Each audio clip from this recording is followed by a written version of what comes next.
We're going to turn now to party politics. Well, it seems like a simple concept, but one that hasn't latched on yet, and that is no labels. Well, that's the name of a new group, No Labels, whose goal is to tame what they call hyper-partisan political climate in this country by dropping party labels. Kiki McLean is a longtime Democratic strategist. She's a veteran of the Clinton White House, and she's here with us to talk about this. So, Kiki, you had quite a kickoff for your group yesterday. We did. 1,000 people from all over the country came into New York yesterday. People paid their own way, took their time off from their jobs and their families, and came together to have a conversation. There were Republicans and Democrats and independents, all people who may be proud of their party or looking for something more and different. This is going to be a national grassroots effort to push back against hyper-partisanship, like you said. Well, is what you're saying we don't need political parties anymore? No. This is not a third party. It's not an effort to run anybody for president. I'm a Democrat, and I'll always be a Democrat as far as I can see into the future, but I want to make my party stronger. When what we do is dig our heels in, and we won't even begin a conversation by looking for common ground, but looking for how we can make sure somebody else loses, we don't move forward. And as a Democrat, if we're not helping take care of people and doing what's needed for our country, my people are going to lose. My party's going to lose. What I want to see is a time and a place where people work together for the common good. So problem solving is first, labels are second. We want to make sure people can leave their labels at the door. Michael Bloomberg was a part of this. A lot of people immediately thought, well, I guess this means he's going to run as a third-party candidate because he's a part of your group. Well, no, then you'd have to say that everybody else who was there yesterday is going to run for president, because we also had some great people like Kirsten Gillibrand, Tom Davis, a former Republican member of Congress. We had some great leaders there, Mayor Cory Booker, Antonio Villaraigosa from LA, and I don't think any of them have presidential campaigns announced yet. But what we did have was a real conversation about how you solve problems and what we can do. Right now, culturally, we've set up the political process so that you get beat up if you reach across the aisle. People immediately from the extreme come and say, don't you dare sit at the table with that guy. Don't you dare go to the table with that woman. They're bad people. Well, how much can we solve if that's where we start? We want to flip this on its head and say, nope, we're going to actually demand that you be willing to work across the aisle. So how do you do it? How do you do it? It starts at the very grassroots level.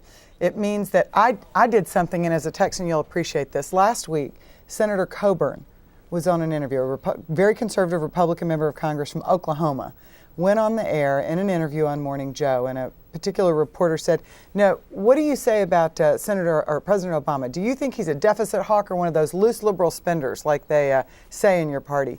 And Senator Coburn refused to take the bait. He looked up and he said, the president's a friend of mine, and I think he loves this country. I'm not sure where he's going to come out on this. It's moments like that that we have to praise. It's moments where we can get up in the conversation. Right now, you have people from the extremes on both sides who dominate the conversation. Yep. They threaten, they cajole.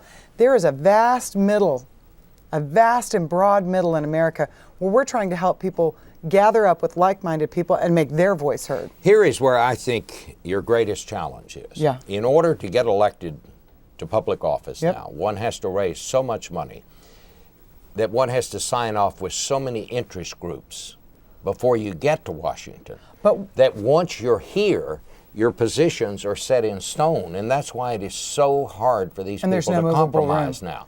But isn't it amazing? Wouldn't it be amazing? So how do you change that? Well, wouldn't it be amazing if we had 1 million people and no labels? And wouldn't it be great if all of a sudden you heard from No Labels? Let me give you an example. Last year on climate change, forget what your position was, if you believe in it or not, what we should have done or not done about it. But when Lindsey Graham and Joe Lieberman and John Kerry sat down, boy, Lindsey Graham had people on him immediately. Don't even sit down with them. Boy, John Kerry had people on him. Don't sit down.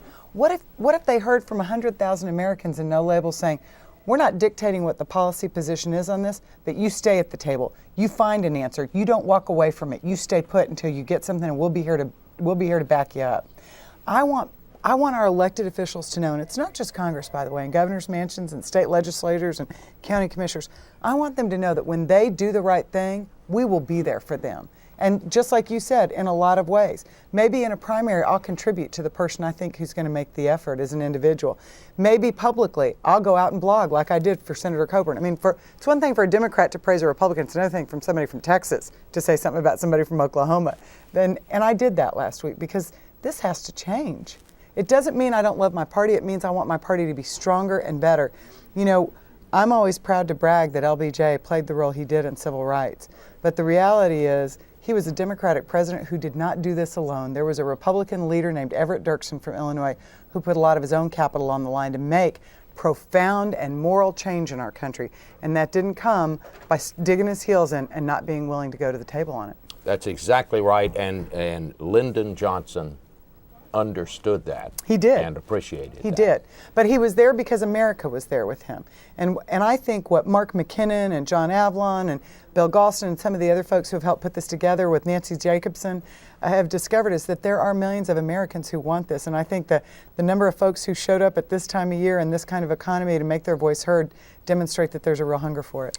Well, I'm going to tell you something. I really wish you well in this, because I think it's going to take something like this, because right now what we have is a Congress that's basically dysfunctional, that can't directly move on the most important issues. They just nibble around the edges. So if you're successful, this will be a very good thing for this country. Thanks Thank so you very much. much, Kiki. I'm glad to be here.